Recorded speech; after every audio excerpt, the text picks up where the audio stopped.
Page 1. Welcome to Amateur Radio's Reflector Magazine by the East Coast Reflector. Volume 17 of the Reflector Magazine, June 2025. Articles featured in this volume. Dick's Corner. The Antenna Farm Dual-Band Quad Beam for 2 and 6 meter. From World Radio History Mile-Long Antenna. Carrington Solar Event. SSB AF Filter. And Celebrity Callsigns Gene Shepard and Ronnie Milsap. You'll also find information on the Western New York Meet and Greet, nets, user-submitted pictures, Dayton Hamfest pictures, comics, Ask an Elmer, how to connect to ECR, prayer list, silent keys, and more. Table of Contents.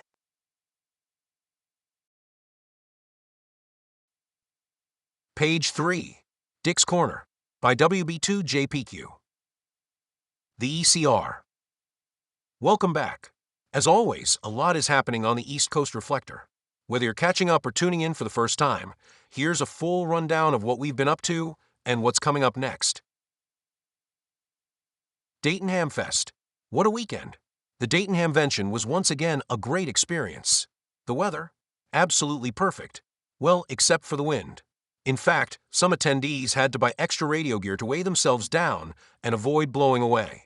No hams flew off, so the strategy seems to have worked. A huge thank you goes out to Bill N2BH and YL Corey for all of their hard work packing, unpacking, and welcoming everyone at the ECR tent. If you stopped by, you may have met Dan W2PUT, Vicky KE8VKY, and Press W2PW as well. Press likes to talk, and fortunately, he knows what he's talking about. We appreciate him taking the time to help educate people on the system. Thank you also to Chuck W2EM, Sal W2SL, Paul KB0P, and Dave WB8ODF for their help. Aeronautical Zoom Presentation, Carlos N1CBM. If you missed Carlos N1CBM's incredible presentation, you'll want to catch the replay on our YouTube channel. Carlos walks us through the many antennas you see on aircraft, those bumps and bulges that aren't just vents or lights, but antennas. Many antennas. He does a great job explaining the purpose and function of each. It was an incredibly interesting presentation. ECR Magazine on YouTube. Did you know you can watch or listen to the East Coast Reflector Magazine on YouTube? It's a fantastic resource for those with visual impairments or anyone who prefers to listen while mowing the lawn or tinkering in the shack. Give it a look and a listen. First ECR Town Hall.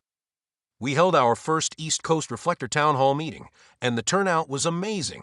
The feedback and questions helped us better understand what the community wants and how we can improve. These town halls are now a regular thing. Join us on Zoom every second Thursday at 8 p.m. Eastern Time to learn, ask questions, and share your thoughts. Join Zoom at bit.ly/ECR Daily. Upcoming events. Western New York Meet and Greet. June 21st, 1 p.m. to 6 p.m. $15 at the door, kids 12 and under free. Chestnut Ridge Park, Casino Building. Time is running out to RSVP for our Western New York Meet and Greet. Enjoy a relaxed afternoon of food, fun, and prizes. There'll be hamburgers, hot dogs, snacks, drinks, and great company. RSVP at bit.ly/ECRMG25. Or email ecrmg@w2rbc.com. Ask an Elmer. Have questions about radio gear, antennas, or how to get started in amateur radio? Stop by our Ask an Elmer sessions on the first and third Thursdays at 8 p.m. Join Zoom at bit.ly/ECR Daily. Open Mic Net. Become a net controller. Interested in becoming a net controller? Our Open Mic Net runs Wednesdays at 8 p.m., and we'd love for you to be part of it. We run our nets from the Zoom room, and you're always welcome to drop in and see how it works. If you'd like to participate, just fill out a contact form to get started filling out a brief contact form at bit.ly/ECR Open Mic. Tuesday Night TechNet. Join us Tuesdays at 8 p.m. for our TechNet, where you're welcome to ask questions and help answer others. For information on connecting, bit.ly/ECR Connect. The East Coast Reflector continues to grow. Thanks to your participation and support, the East Coast Reflector is growing stronger every month. From new nets to expanded events and increased activity on the air, it's clear this is more than just a repeater network. It's a thriving, welcoming ham radio family. Until next time, stay safe, stay curious, and stay connected. 73. Dick, WB2JPQ. Page 9. The new ECR helpline. If you're having connection issues or repeater issues and need help connecting, call our helpline at 746-427-4142. We'll help you the best we can. Also, if you find a major problem on the system, please report it to the same number at 746-427-4142. This is not for bad audio or rude hams. This is for things that need current attention, like someone sleeping on the mic about to time out the system or someone being very aggressive. We appreciate your help. Page 10. Social media. The ECR is building up its social media presence. Join our Facebook group so you can enjoy our ham radio content and stay up to date on ECR information, and so you can update us on your ham shack and ask questions. Just like on the air, we don't tolerate trolls. You're free to ask questions troll-free. We keep it an enjoyable place. Check us out also on X, Twitter, groups.io, and YouTube. We look forward to you joining us. Page 11. The Reflector Magazine on YouTube. The Reflector Magazine is available on YouTube. You watch along on the pages and listen to the voiceover. It's great for blind, visually impaired, people who prefer to listen to the audio, or people who need something to listen to while they mow the lawn. If you know of someone who would benefit, pass it along. Page 12. The TechNet.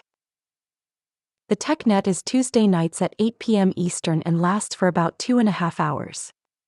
Here's the order of the net. First, we share any ECR announcements we may have. Next, we take notices of any silent keys from the ECR. Next, we take check-ins from hams who are new to the net, where you can ask your tech-related questions and respond to help answer others' questions. And finally, we take general check-ins by call district. Tuesday nights at 8 p.m. and you can view the log at bit.ly/ECR logs. Page 13. Dayton Hamfest pictures. Page 14. The Antenna Farm. Dual band quad beam for 2 and 6 meters. By Charles, KC6UFM. Hello ECR family, and welcome to the Antenna Farm. This is your friendly antenna farmer Charles, KC6UFM. As always with the Antenna Farm topics, I welcome any and all feedback from you to reader. I'm almost always monitoring the East Coast Reflector, and my email is on my QRZ page. I am also on the ECR for almost every Tuesday night TechNet, so this will be a great place to ask questions too. Feel free to reach out to me with any comments or questions. But there's a new and, in my opinion, great place to ask questions about the Antenna Farm or antenna systems in general. Join me, along with other Elmers, in the East Coast Reflector Zoom room on the first and third Thursdays of each month at 8 p.m. Eastern for the Ask an Elmer/Be an Elmer event. This is a chance for all hams, especially those new to the hobby, to ask questions that may be too involved to get answers from the TechNet. I look forward to you joining us and asking your questions. Ahem. Today in the Antenna Farm, we're going to look at an antenna of my own design that I built nearly 24 times for myself and for fellow hams, a dual-band cubical quad beam antenna for 2 and 6 meter use. Introduction.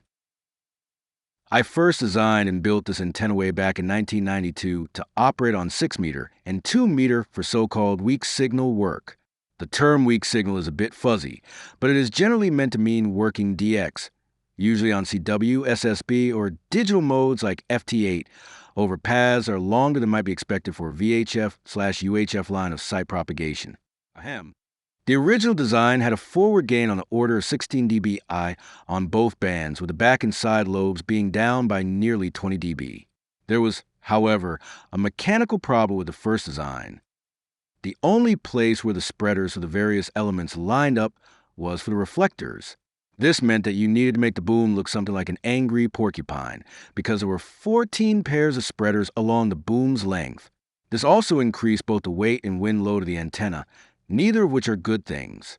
Over the years, the design evolved. The single biggest impact has been a reduction in the number of spreaders from 14 down to 10 by carefully changing the spacing of the various elements, so that there are now 4 places where the 2M and 6M elements share a spreader Z instead of the single point in the first design. The second big design change was to play with the element locations to get to real-world numbers instead of more esoteric fractions. Think about it. It's easy to measure and place a spreader at 30 inches along the boom instead of 28.687 inches. There have been numerous other changes made to make the antenna easier to build. Stronger and lighter, the performance impact of all the changes has been minimal. Forward gain is on the order of 10 dBi, but the 2-meter back lobe has changed to about 15 dB down. The impacts were smaller on the 6-meter performance. The design currently consists of a 6M 4-element quad on the same boom as a 2-meter 10-element quad. The boom is 10 feet long, and the turning radius is less than 15 feet.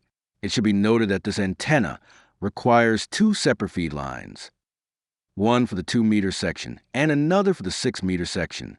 Also, there is no reason at all why you couldn't build this antenna for a single band by simply using the appropriate elements and ignoring the other set. Note, however, that if done as a single band design, the antenna will be less than optimal compared to a dedicated single band design. A full redesign would be a good idea. In general, this antenna offers a lot of bang for the buck. Design parameters. As hinted at above, my goal with this antenna was to have something to work DX on the 6-meter and 2-meter bands. I was mostly interested in CW and SSB. The digital modes like FT8 weren't in use at the time, but they used the SSB segments, so that's okay. There's some FMDX on these bands, but there's an issue we'll look at in a moment.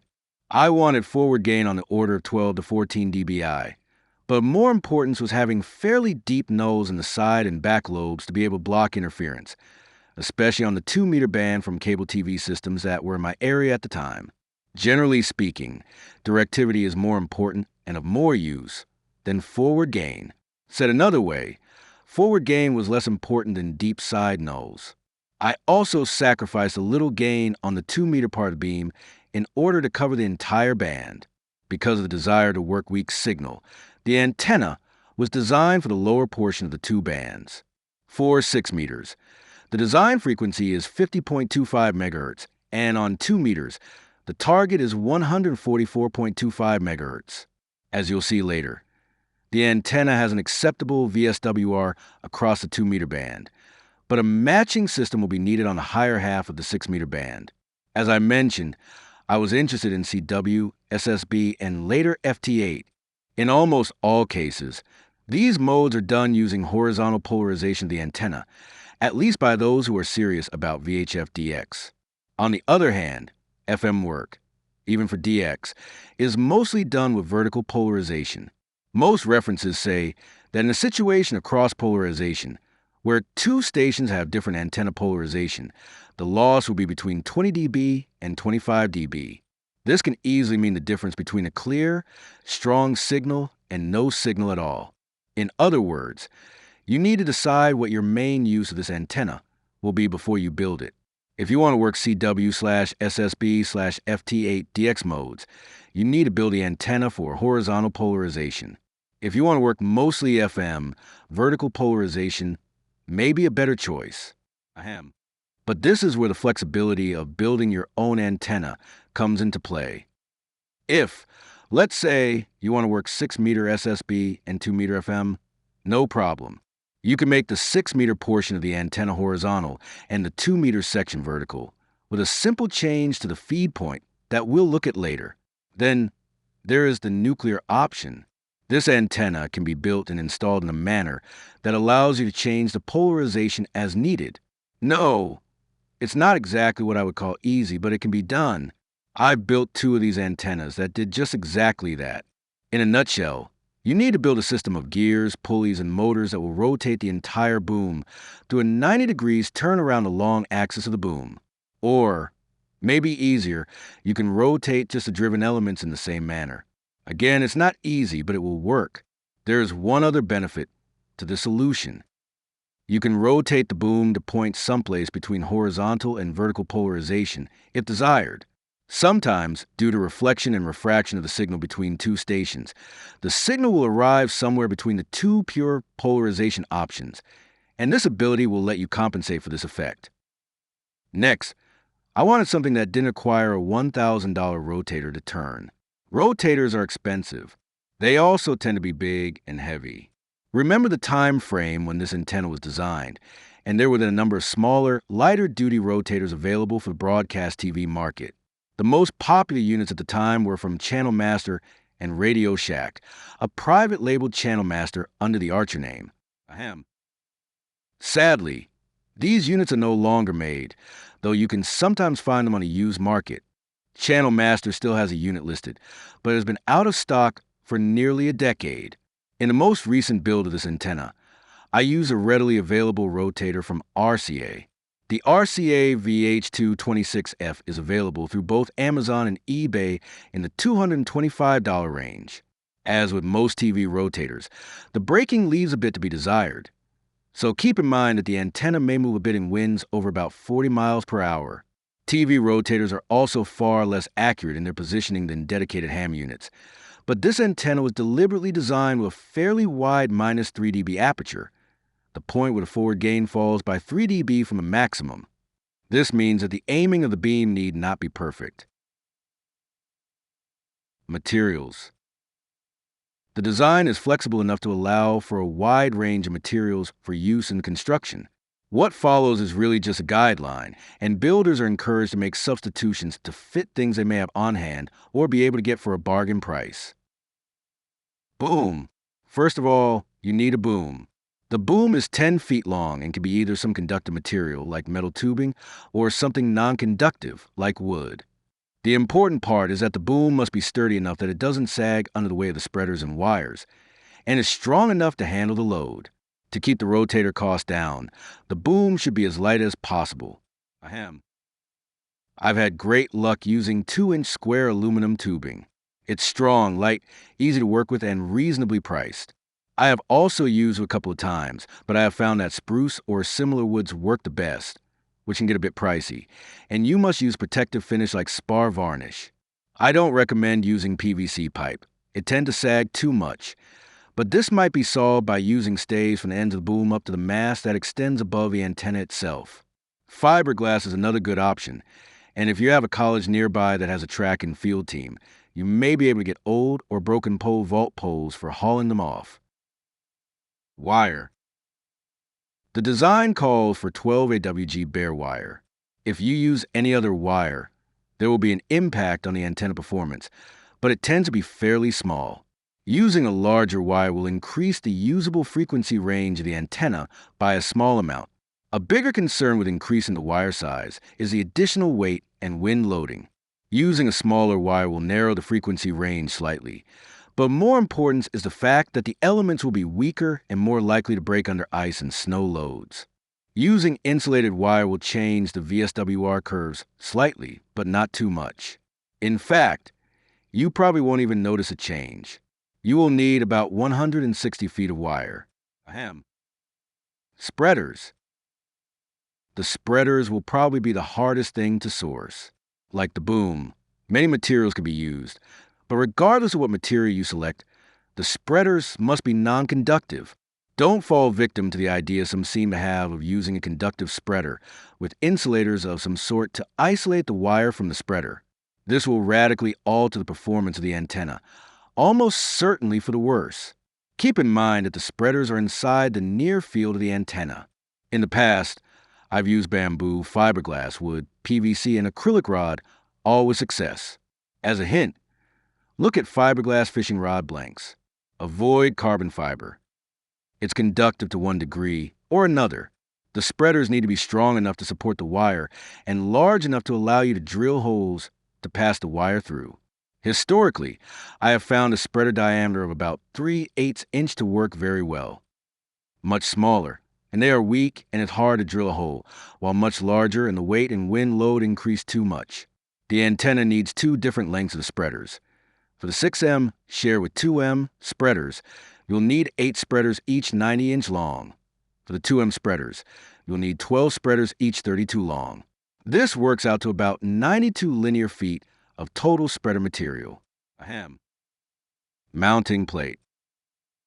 You need some way to mount the antenna boom to the mast. If you use a round boom, this is pretty easy, just using a plate to couple a round boom to the round mast at a 90-degree angle to each other. It's just a plate with appropriate holes drilled to allow for U-bolts clamping the 2 pipes together. If, however, you use a square boom, things can get a little more complicated. In my experience, using a square boom simplifies the installation of the spreaders. You can simply drill holes through the flat sides of the boom to pass the spreaders through, then secure the spreaders in place. But there's the issue of how the spreader arms and wires are oriented in relation to the ground. There are 2 ways to orient the spreaders and wires in a cubical quad. Either the wires can be parallel and perpendicular to the ground, or the spreaders can be parallel and perpendicular to the ground. There's much debate about which is better. Personally, I see no real difference. With that said, I have always built this antenna and other quads with the spreaders parallel to the ground. I have no real reason for doing so. It may be habit, or it might be that I somehow find that layout more aesthetically pleasing. Ahem. Regardless of which way you decide to go, the performance of the antenna is exactly the same. Only the feed points will change, and we'll look at that later. If you mount the antenna with the wires parallel to the ground, you will need to weld a length of angle stock to the mounting plate with the edge apex of the angle to the plate. The boom then nestles into the angle stock. If you mount the antenna with the spreaders parallel to ground, you can bolt the boom directly to the mounting plate, a much simpler mechanical construction. The mounting plate should be attached to the boom as close to the balance point as possible. This will almost always be some distance away from the physical halfway point due to the weight of wires and spreaders. It's easy to find, though. Once you have the antenna fully built, pick it up with one hand and move your hand back and forth along the boom to find the spot where the antenna is pretty well balanced. It doesn't need to be perfect, but get as close as you can. That's where the mounting plate attaches. You may need to shift the mounting plate around a little to clear spreaders, but that's okay. Just get as close as practical to the balance point, and that will do the trick. Ahem. Miscellaneous supplies. There are a few other supplies you will likely need. Tape or zip ties to secure feed lines and other things to boom or spreaders as needed. Make sure that you use tape or wire ties that are UV resistant. Silicone caulk to seal the boom end caps and secure the wires in place where they pass through the spreaders. End caps to fit the ends of the boom. JB weld to secure the spreaders to the boom. Similar strong, weatherproof, UV-resistant epoxies are fine. Your particular construction might need other things depending on how you customize the antenna to your particular needs. Ahem. Performance diagrams. Before we get into more details of construction, let's take a look at some performance diagrams for the antenna. All diagrams are from the ESNEC model at 25 feet over typical ground. The image above is how the antenna looks. Note that I tend to model quads in the square configuration, mostly out of habit. The reflectors are on the left-hand side of the image, with wires 1 to 4 for 2M and wires 41 to 44 for 6 meter. The difference between the 6M elements, large squares made up of wires 41 to 56, and the 2M elements, small squares made up of wires 1 to 40, is obvious. Notice that the 4 elements for 6M share the spreaders with 4 of the 2 meter elements.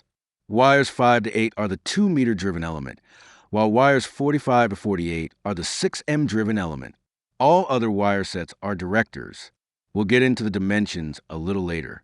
Ahem. The image here is the VSWR plot for the antenna on the 6-meter band. You'll note that the VSWR is below 3:1 from 50.0 MHz up to 51.25 MHz. The segment where most WSSB FT8 DX happens, and this will be easily handled by most internal matching systems. Above this point, you will likely need a wide-range external tuner to get a good match. The image here is the azimuth pattern plot at 6 meter. You'll note that the forward gain is 15.43 dBi, the rear lobe is down around 16 dB, and the side lobes are down around 21 dB. Ahem. Similarly, this is the 6-meter elevation pattern plot, and the total gain is shown as 15.43 dB at an 11 degrees takeoff angle. This is the VSWR, the antenna, at 2M. Notice that while the VSWR is lowest at the low end of the band where the CWSSB FT8DX lives, the VSWR is below 2:1 across the entire band. A tuner won't really hurt anything, but it won't help much either. Ahem. This is the 2-meter azimuth pattern plot. Notice the forward gain of 17.49 dBi and the rear lobe being down by about 11 dB. This drop-off in the rear lobe was caused by the movements of the elements to accommodate fewer spreaders. The side lobes, however, are down by more than 20 dB. Lastly, we have the 2M elevation plot above. Notice that the forward gain is 17.49 dBi at a 4 degrees takeoff angle. Ahem. Element dimensions. The table below gives the dimensions for the several elements of the antenna. Note that all lengths are in inches and do not contain the extra length needed to make connections. Be sure to add a little extra wire to allow for connections depending on how you plan to make them. For the reflectors and directors, the wire simply needs to be connected into a loop. It is strongly suggested that the connections be crimped and soldered. If using insulated wire, the connection should also be covered with heat shrink or tape. For the driven elements, the two ends of the wires will be connected directly to the feed line. Again, these connections should be crimped and soldered and protected with tape or heat shrink. The columns have meanings as follows. Wire usage, what the wire at this location does. Total length, the total length in inches of the wire, not including extra wire needed for connections. Side length, the length of the wire between two adjacent spreaders. Boom location, distance from the end of the boom to the spreader center line. See later. Spreader drill point, distance from the center of the mast or junction of the spreader arms to drill a hole for the element wire to pass through. These measurements should be treated as approximate. The exact distance will depend on many variables, including spreader diameter, wire gauge, and more. Ahem. In general terms, the dimensions of the 2-meter elements are much more critical than those of the 6-meter elements. While keeping that in mind, don't get too hung up on the lengths of the wires. If you're within about a 1/4 inch for the 2-meter wires and 1/2 inch for the 6-meter wires, you're good. The same thing applies to the spreader locations. Consider for a moment the fact that there will be 2 spreaders at each location along the boom. Obviously, these 2 rods must cross, and they can't occupy the same space at the same time. Not a problem. Let's look at the spreaders that will be placed at the 2-inch point along the boom and assume that we're using spreaders with a 3/8 inch, 0.375 inch diameter. One of the spreaders will be placed at 2-0.375/2 or 1.8125 inch, and the other, crossing, spreader will be at 2 plus 0.375/2 or 2.1875 inch. This tiny difference is acceptable. More critical is the location of the holes drilled through the spreader arms for the wire to pass through. These holes need to be placed as symmetrically as possible, so the element is formed into something that is as close to a perfect square as possible. Also, you want the wire element to be tight enough not to have excessive sag, but not so tight as to put the spreaders under a large load. As crazy as this might sound right now, most people just know when the tension is right. The size of the hole you drill will be based on the wire that you use, especially if you use insulated wire, because the exact diameter will vary based on the type of insulation. For bare copper wire and most common insulation types, a 1/8 inch hole will usually work well. Ahem. Use care that the hole isn't so small as to cause binding of the wire and not too big, so that the wire moves around too much. A little blob of silicone rubber on the places where the wire passes through a spreader arm will help to hold the wire in place. A few more words on the element wire. Unless you just happen to have enough insulated wire laying around that you can use to build this antenna, I would strongly recommend buying bare wire. It comes down to the weight and loading. Insulated wire weighs more and has a larger cross-section than bare wire. This means that an antenna made with insulated wire will be heavier and have a higher wind, ice, and snow load than one made from the same gauge of bare wire. When it comes to antennas, especially quads, weight and loading are your enemies. So, if you have to buy wire, get bare wire. You can use copper, aluminum, or copper-weld, copper-clad steel wire. Stranded wire is recommended because it will be easy to work with, but solid wire will work just fine. The gold standard for quad element wire is FlexWeave, but we're talking serious costs. At least 75 cents a foot. Remember that if you use aluminum wire, you will probably have corrosion issues at the connections in just a couple of years. The use of some kind of antioxidant compound is required for all aluminum wire connections. Ahem. Location. As with all antennas, higher is almost always better. With that old adage out of the way, let's look at the practical side of things. This is a big antenna. If you want to send this antenna, fully assembled by UPS, you'll need a box that is 10 feet long and 6 feet square. It's also heavy, at least compared to a typical ground plane antenna, usually tipping the scales at around 15 pounds. You then have the added mass of the rotator and other assorted bits and pieces. The higher this antenna is in the air, the more damage it can do if it should fall. It's that whole potential energy thing. Imagine if your 6-meter ground plane antenna falls over. Sure, it's 10 feet long, but it's only an inch or 2 in diameter and likely weighs in at a couple of pounds. Unless it hits a window, damage will be minimal. Now, imagine something that occupies 360 cubic feet of space and weighs 5 to 10 times more falling. See the point? Ideally, this antenna should be mounted at least one wavelength at 6 meters above ground. That comes out to about 20 feet. I have always allowed at least 25 feet as the minimum, but as the saying goes, height is might. Get the antenna as high as you can safely put it. Ahem. Keep in mind that there will be a twisting moment on the mast or tower. Also, keep the length of the mast above the rotator short. Ideally no more than about 6 feet or so, but see the rotator specs to be sure. Be sure to guide your mast or tower. We're not talking about a ground plane here. Beams of all kinds can, in high winds, twist an unguided mast or tower like a wet shoelace. When erecting your new quad, get some help. This is not a one-person job. Just get some burgers, brats, buns, and some potato salad to have an antenna raising party, and you'll get a lot of hams coming to help out. Hams love free food.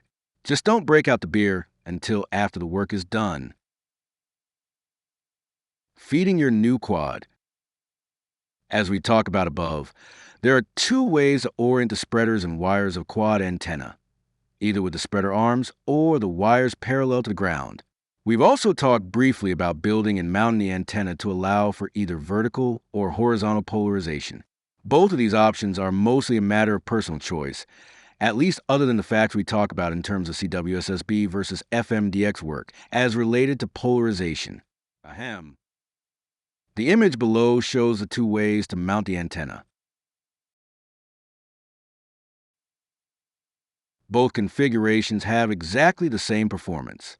There is one myth that the diamond will perform better because the apex of the element wire is slightly higher than in the square configuration. There is no reliable evidence, empirical or measured, to support this idea. One school of thought is that the square allows rain, snow, and ice to run down the spreaders and fall off, but this lets rain, snow, and ice build up on the much weaker wires. The thought process is that the wires are so much smaller than the spreaders, the buildup will be minimal. The other school of thought is that the diamond allows rain, snow, or ice to run down the wires and fall off, but this lets rain, snow, or ice build up on the spreaders. The thought process is that the spreaders are so much stronger than the wires, the buildup can be handled. Personally, I like the diamond configuration. Honestly, I can't defend that with logic. I just think it looks better.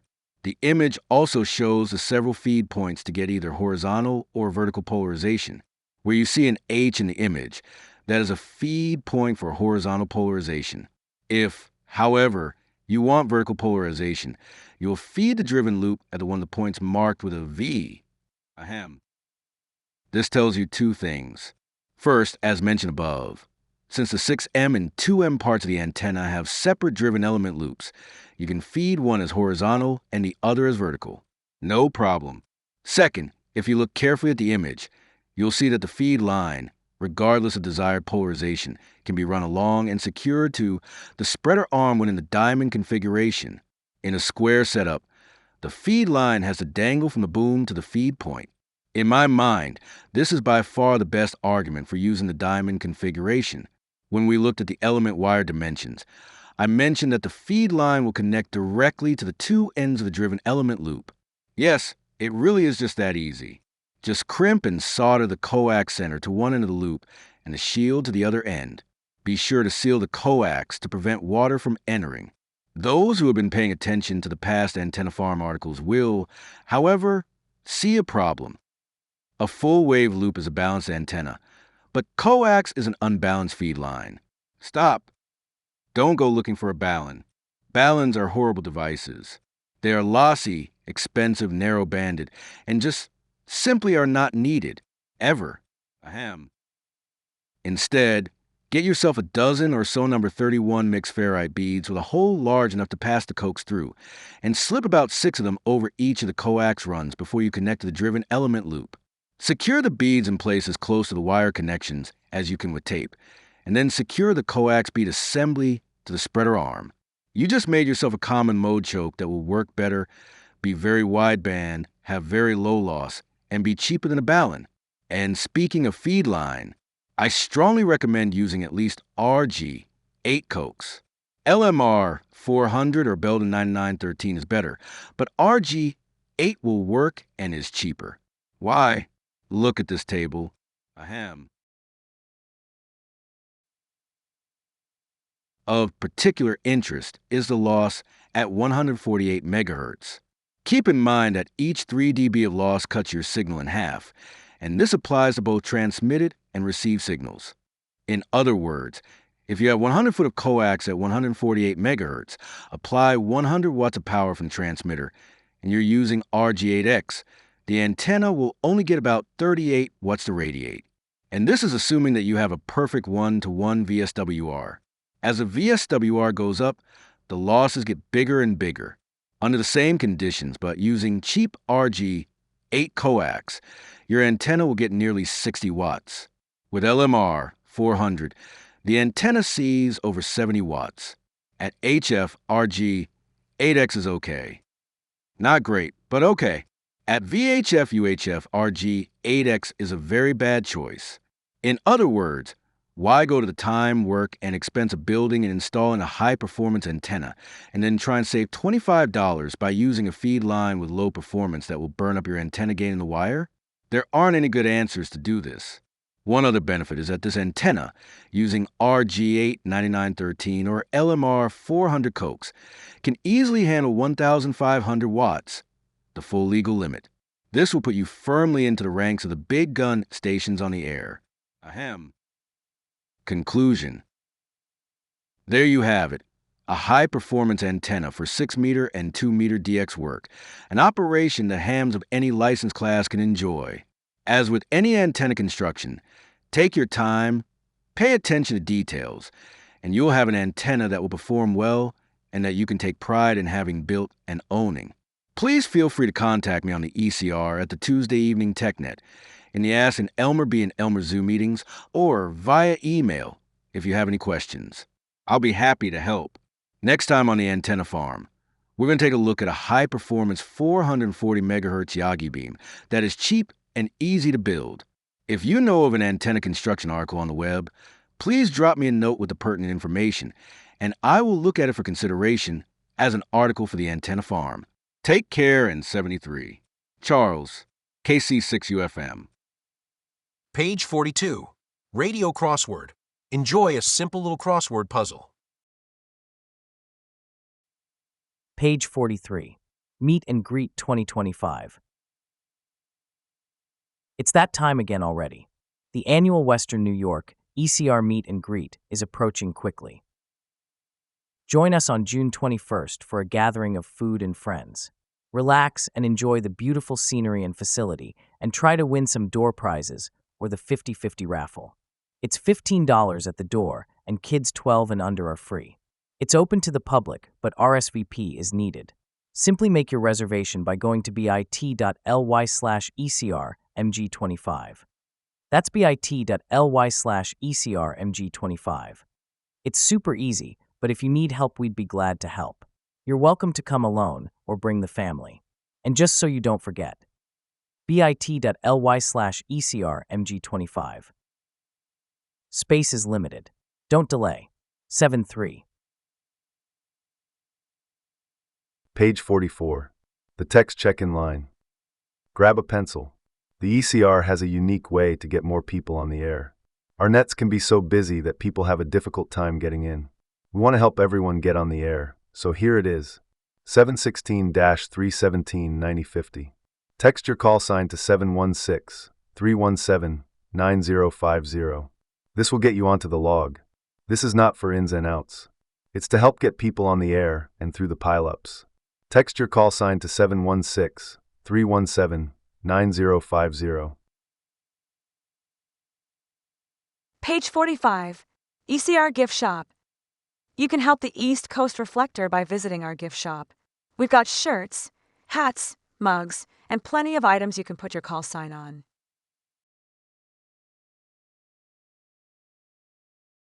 Page 46. Amateur Radio Defense, December 1940. Courtesy of worldradiohistory.com. The R9+ mile-long antenna which has broke DX records. DX records editor's note. This is one of the strangest stories yet published in an amateur radio magazine, yet it is not fiction. It is factual.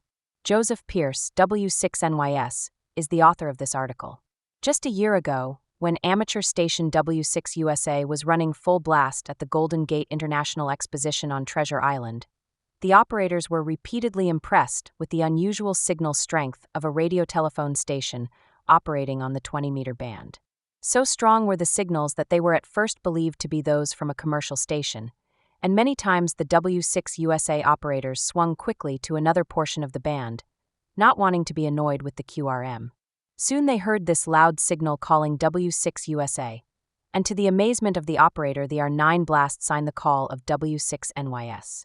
Later the signals were reported extremely strong in the Hawaiian Islands and in numerous other locations. W6 USA and one Hawaiian station reported W6 NYS the strongest phone on the band. That man must be using a few of those California kilowatts, they mused. They didn't bother to ask what power input was used at W6 NYS. Neither did Joe Pierce proffer information on his power.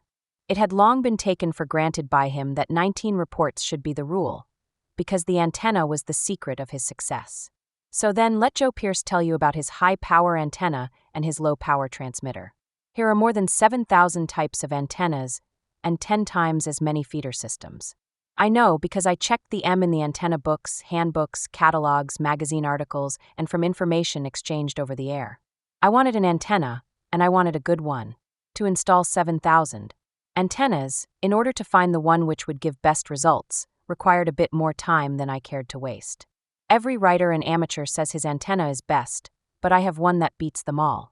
My antenna is located on the road to the nut house, and not literally, either, because the State Institution for the Feeble-Minded, and for some of the hams who are reading this article, or those who will go crazy after they have read it, is pretty close to my QTH. I devoted much time to the study of antennas. The things interest me.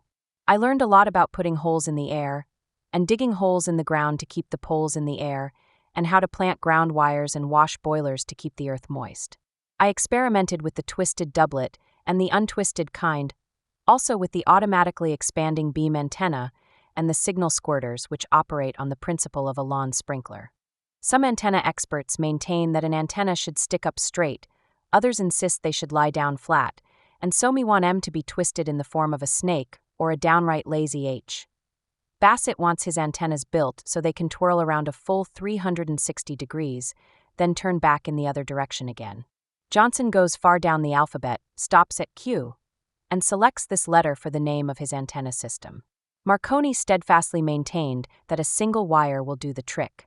So, with the aid of my Chinese slide rule and a streamlined radiation pattern taken from the front cover of the Police Gazette, I called a council of war among the livestock on my ranch, and we put our heads together and began our calculations.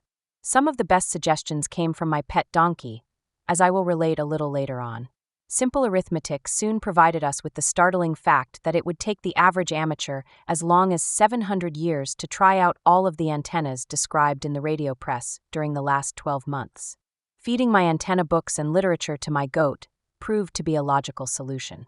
My trouble started when I milked the goat. The thing was loaded with end-fire radiation. Having disposed of every bit of literature on sky hooks, I proceeded to do what Marconi did. I strung up a piece of galvanized wire to a nearby tree and put my 807 transmitter on the air. First ham I contacted told me I was coming in pretty good, and he inquired about my antenna. I told him it was a single length of wire, about a quarter of a wave meter long. He told me that this was FB. but he had a suggestion to offer, and to this amateur I owe a lasting debt of gratitude. He informed me that the longer the antenna wire the better, no matter the frequency of operation of the transmitter. He was dead sure that a long wire antenna was the thing to use on any band, because he had tried all of the antennas in the book, up to and including page 1407, and the single wire variety proved best of all. My worries began when I tried to find a place to hang the far end of a long wire antenna. There was nothing in sight except thin air, and that's not a very good substitute for an antenna mast. Then I cast my eye upon what later proved to be the secret of my success: a barbed wire fence 5,000 feet tall, about 4 feet above ground. This type of antenna had never been discussed in books, so I decided to invent one of my own. It's the only antenna the experts overlooked. At first I was fearful that this 5,000-foot antenna might terminate in a neighbor's chicken coop, or in another place where the RF at the far end could electrocute someone or something. Having only one life to give to amateur radio, I took a chance and connected the output from the 807 final amplifier to this barbed wire antenna. Should the long limb of the law eventually reach out and ensnarl me, I could plead insanity and be acquitted by reason thereof. I sat down at the key, threw out my chest, and sneakingly called CQ. I worked VP6YB with this antenna in 1937, using 7 watts input on 10 meters. At that time I had a 6L6 in the final, but now I have gone to high power with an 807. The date of that VP6 contact was December 27, 1937, the time 2043 GMT. Next came contacts with K6KQK, K7YNA and scores of U.S.A. amateurs.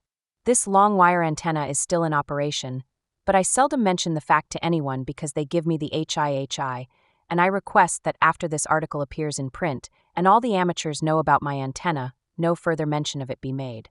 I have recently added an E.C. Opian for frequency control, also a T40 final RF amplifier, using the 807 as a driver. Although not shown in the photographs because these were taken 3 years ago, I now have 4 receivers, an RCACR PR10 RME and a Radiola 3 series of 1900. That's what it says on the nameplate of the latter, but the RCA people probably got the dates and serial numbers twisted. I am experimenting with 2,000 square feet of galvanized roofing on my hay barn, tuning the long barbed wire antenna against the roof of the barn, and am also using it for receiving. I would like to know if you want to publish a book on this subject. I got better results from my own antenna than from any described in ham magazines, but I haven't read the antenna articles in next month's issues yet. If I have overlooked some of the technical features of my antenna, I hope the readers will ask for additional information. I would like to offer a little advice to those who try this mile-long barbed wire fence antenna. Make sure that you hang a red flag at the far end of the system, so that some other ham won't hook his transmitter to that end of it. Page 50. Dayton Hamfest pictures.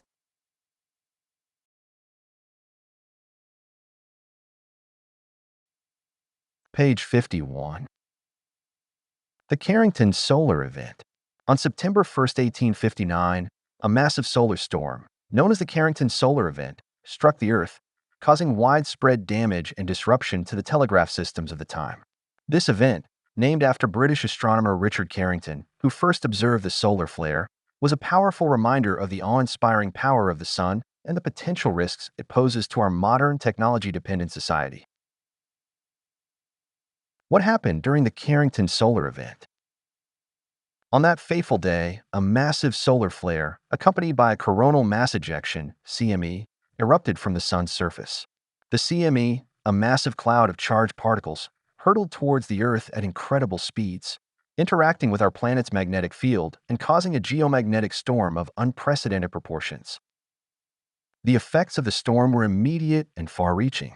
Telegraph systems, the primary means of long-distance communication at the time, were severely disrupted, with many operators reporting sparks and fires at their stations. The storm was so intense that it even caused the telegraph systems to continue operating, even when they were disconnected from their power sources. The impact of the Carrington solar event. While the Carrington solar event was a significant event in its time, its impact was relatively limited, given the relatively primitive state of technology at the time. However, if a similar event were to occur today, the consequences would be catastrophic. Our modern society is heavily reliant on technology, with critical infrastructure, such as power grids, communication systems, and financial networks, all vulnerable to the effects of a geomagnetic storm. A Carrington-like event today could cause widespread power outages, potentially lasting for weeks or even months. Disrupt global communication systems, including satellite communications and the internet. Bring down financial systems, causing economic chaos and instability. Interfere with transportation systems, including air traffic control and navigation. Disrupt the supply chain, leading to food and water shortages.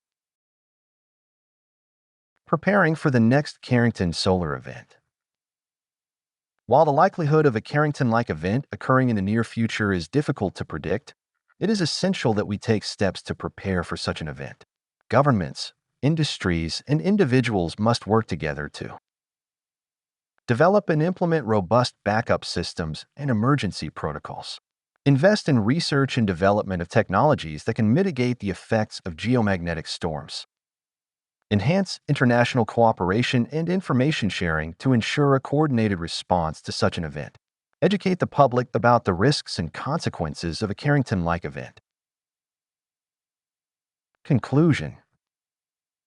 The Carrington solar event serves as a powerful reminder of the importance of being prepared for the unexpected. As our society becomes increasingly dependent on technology, it is essential that we take steps to mitigate the risks associated with geomagnetic storms. By working together, we can ensure that we are better equipped to face the challenges posed by such events and minimize their impact on our daily lives. Page 55. Connect to ECR. Connecting to ECR is simple, simply free, no membership, no fees, no prior permissions. Everyone is welcome, and if you have audio issues, we're here to help. Simply free, the way that air was meant to be. Page 56. Open Mic Net. The ECR has a one-of-a-kind net. It's an open mic net for net controllers. Every Wednesday night at 8 p.m., we have multiple guest net controllers. You can be on too. No experience necessary. You don't even need to log.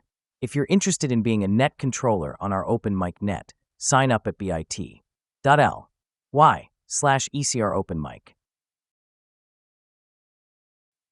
Page 57. ECR Gift Shop. You can help the East Coast Reflector by visiting our gift shop. We've got shirts, hats, mugs, and plenty of items you can put your call sign on.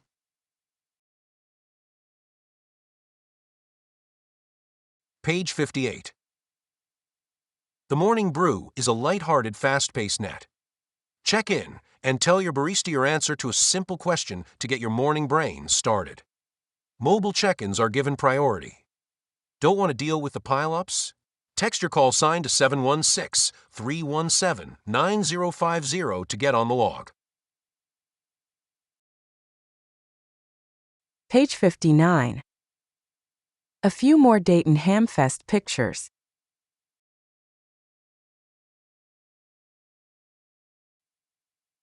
Page 60. SSB AF Filter by Harry SM0VPO. Typical QRP receivers include direct conversion, DC, and simple superheterodyne types. These receivers often have quite a wide AF bandwidth, which can make intelligibility somewhat restricted, especially under difficult QRM conditions. Many commercial amateur transceivers also suffer from this. Example, the Yaesu FT101B. This is a simple filter that restricts the LF response a little, as well providing quite a heavy HF roll-off. The prototype has enhanced a Yaesu FT101B that was only fitted with an AF filter. The IC is an LM358. Construction needs no detailed description. Layout is not critical. Don't forget to visit my message board if you have any questions about this or any other project. I always look forward to receiving feedback, positive or negative. You do not have to register to post messages. Very best regards from Harry Lythal, SM0VPO, Marsta, Sweden, sm0vpo.com. Page 62. ECR Town Hall Virtual Meeting. Hey, hams. The ECR is at it again. You matter. Stop by our ECR Ham Town Hall meeting. Hear announcements and learn about new events. Offer suggestions. Or find ways to help. We didn't get this big by thinking of ourselves. We did it by thinking of you. Stop in and help us get to know you. It's the second Thursday of each month in the ECR Zoom room. That's 8 p.m. Eastern at bit.ly/ECR daily. Page 63. Connections. There are many ways to connect to ECR. For a printable list, go to bit.ly/ECR Connect. There, you will find the information to connect via ADN, DMR, DV switch, Echolink, Hamshack hotline, Hams over IP, IRLP, and Yaesu Fusion.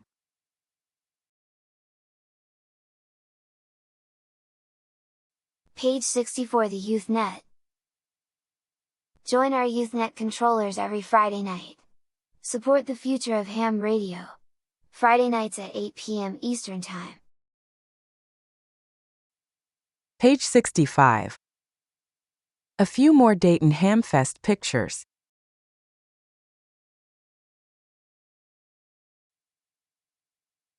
Page 66. Calendar. All times are Eastern.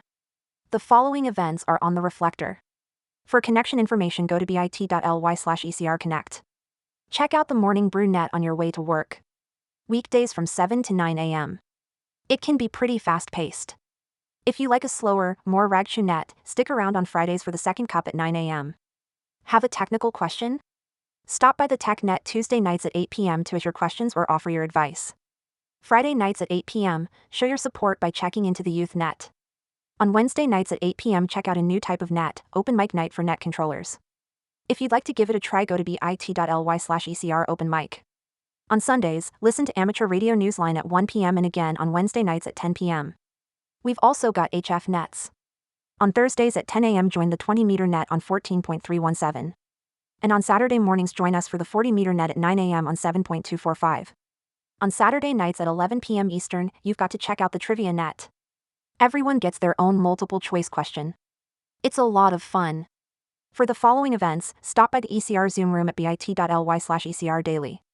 Every day at 3:30 p.m. stop by for advice or just casual conversation. On the first and third Thursdays at 8 p.m. Check out the Ask an Elmer Zoom room for people to seek information and get answers with the utmost respect, or to offer help to hams, or you can just stop by and listen. On the second Thursdays of the month, come in and be a part of our town hall meeting. Page 67. There's a great audio tool on the website at eastcoastreflector.com. Now we have a second audio feed. One has a 2.5-minute delay, and the second is real time. If you need an audio check, to hear what your audio sounds like, load up Listen Live on the website, pick up your radio, give your call sign, and say this is an audio test. No response necessary. Still stumped? Come into our Zoom room for advice at bit.ly/ECR daily. Page 68. Ask an Elmer and be an Elmer. Join us on the first and third Thursday of each month.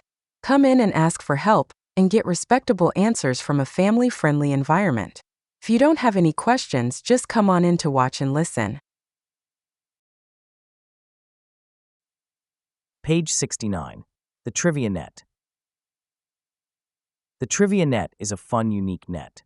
Check into the net, and you'll be asked a multiple-choice question when it's your turn. Saturday nights at 11 p.m. Eastern.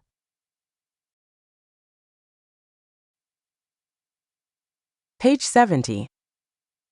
User-submitted pictures.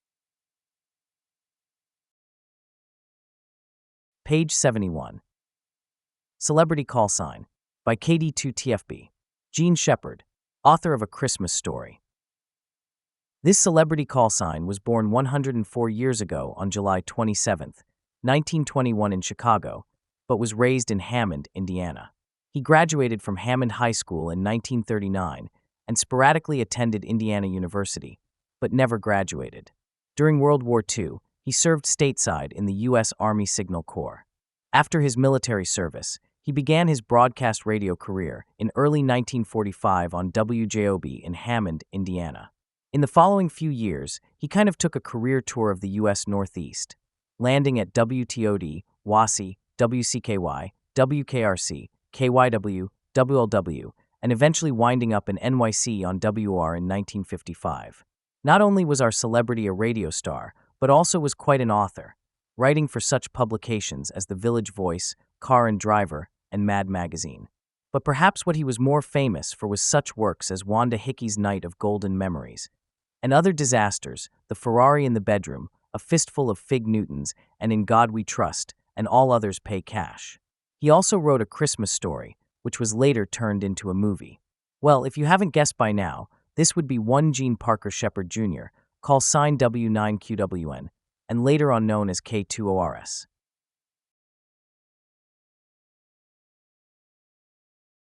Page 73. Birthday call sign word search. Try the birthday call sign word search puzzle. Click on the magazine page and solve it online or to print it. If you'd like to be added to our birthday list, go to bit.ly/ECRBirthday. Page 74. The ECR also has HF nets. Check into the 20-meter net on Thursday mornings at 10 a.m. or the 40-meter net on Saturday mornings at 9. Page 75. A few more user-submitted pictures. Page 76. Here's a simple, fun little 64-piece puzzle of some of the guys who helped out at the Dayton Hamfest. From left to right, N2BH, WB2JPQ, W2PUT, WB8ODF, Corey, and KB0P.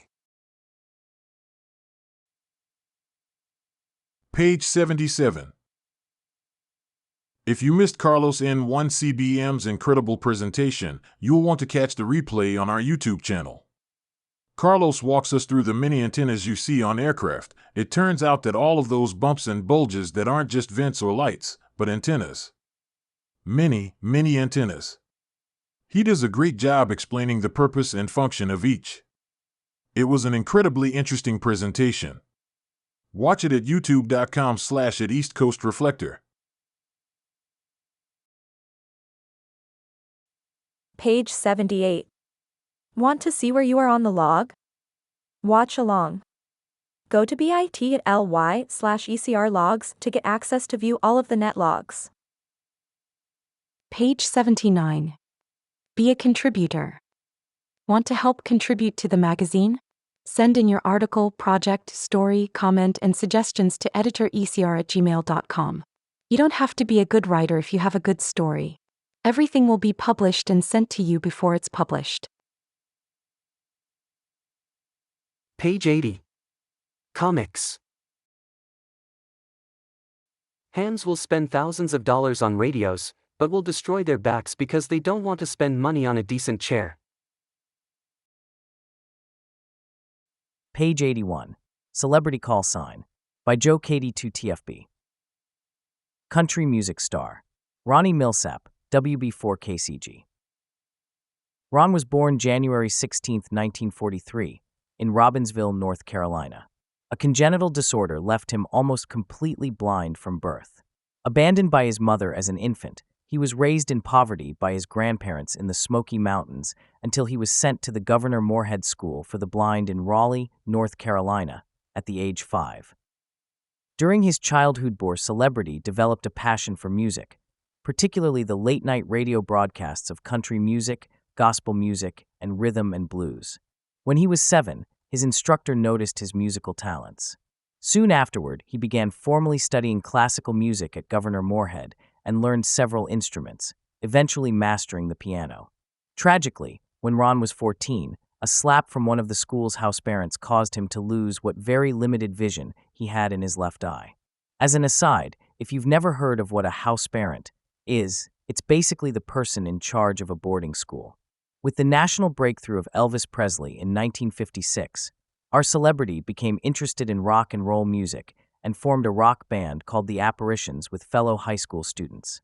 In concert, Ron has often paid tribute to the musicians of the 1950s who inspired him, including Ray Charles, Little Richard, Jerry Lee Lewis, and Elvis Presley. Our celebrity went on to become one of the best-known country music stars, with several popular hits, such as Smoky Mountain Rain and Any Day Now. Yes, this celebrity call sign is WB4KCG, belonging to none other than Ronnie Milsap. And this, one might say, is not just a passing interest in amateur radio. He holds a current advanced class license. Page 83. You should know. The East Coast Reflector and its Reflector Magazine is all volunteer-run. We charge nothing to use the system. We charge nothing to subscribe to the magazine. The system has hundreds of users connected at any given time. We incur a lot of expenses to maintain such a large system. If you use the system or enjoy the magazine, please consider helping by contributing to the system by going to eastcoastreflector.com and click on Donate. Your contribution is greatly appreciated. Page 84. Nets. The ECR has nets for everyone, including HF nets.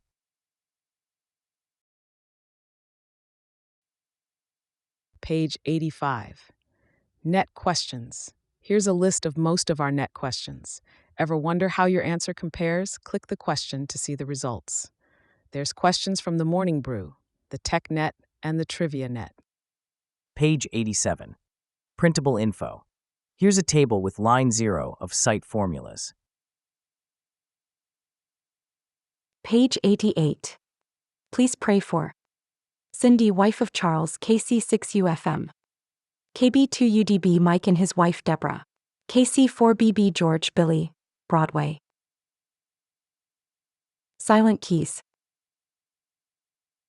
KC9TEW, Jeff of Crown Point, Indiana. W2HR, Harold of Grants Pass, Oregon. KN4HND, Mac of Wilkesboro, North Carolina. WD8LIC, Bob of Northwood, Ohio. KQ4NPV, Mike of Clinton, Tennessee. N07V, Stephen of Portland, Oregon. N6VFU, Rick of Grants, New Mexico. W5JI, Joseph of Lakeland, Florida. V3WD, Jean of Toronto, Ontario. Please keep these people and their families in your prayers to give them the strength, encouragement, comfort, and peace of mind and heart they need, and have a brief moment of silence.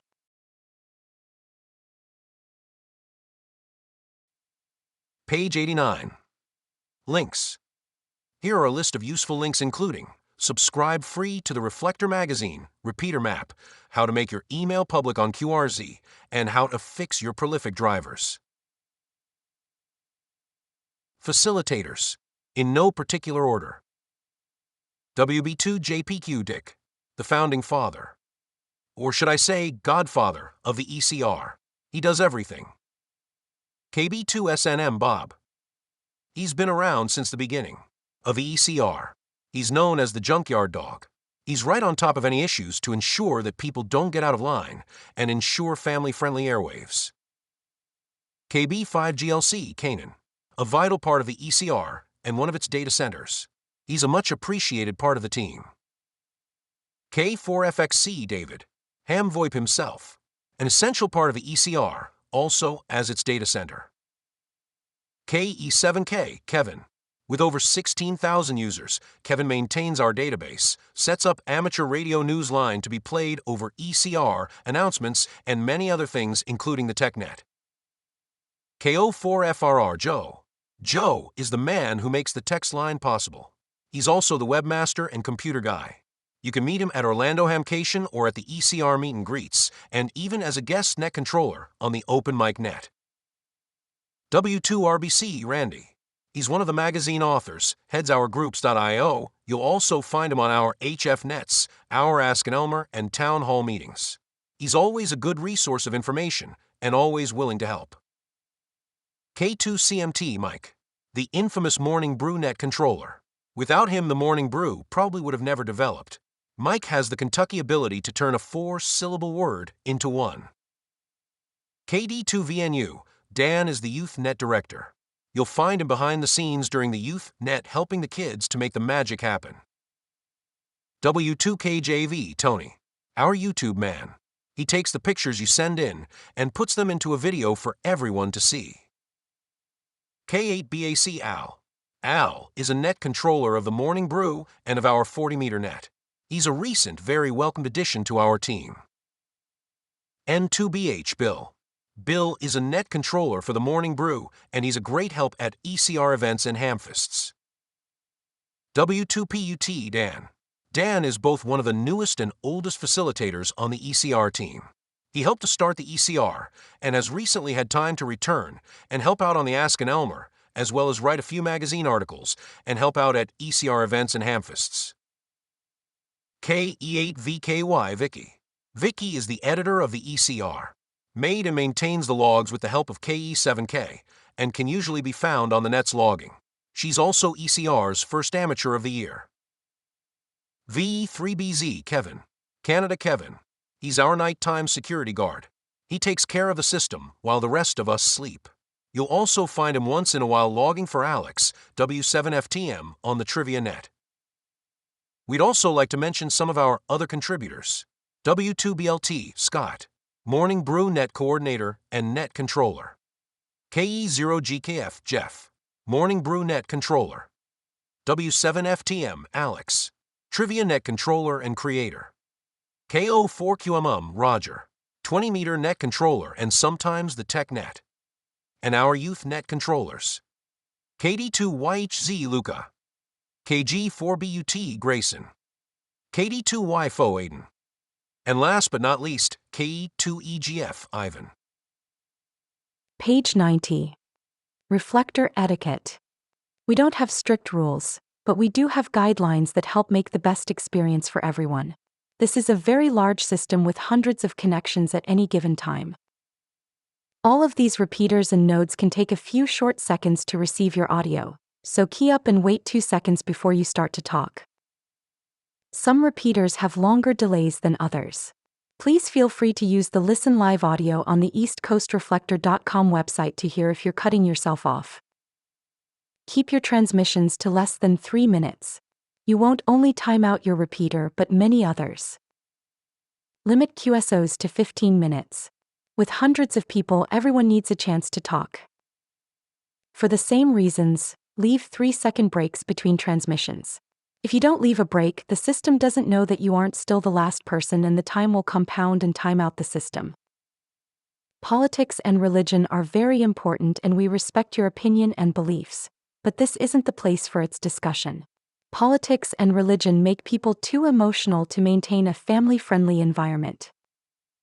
Only use break or break in an emergency. Listen before you speak. Don't interrupt a QSO or a net for a radio check.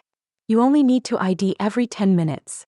People tend to get carried away and say it after every transmission even if they're transmitting every minute. A lot of hams don't appreciate CB terms like 10-4, good buddy, home 20, personal, or Roger. The reflector is over the internet. Everyone hears the same audio. There's rarely a need for the use of phonetics. Make sure your email on QRZ is public.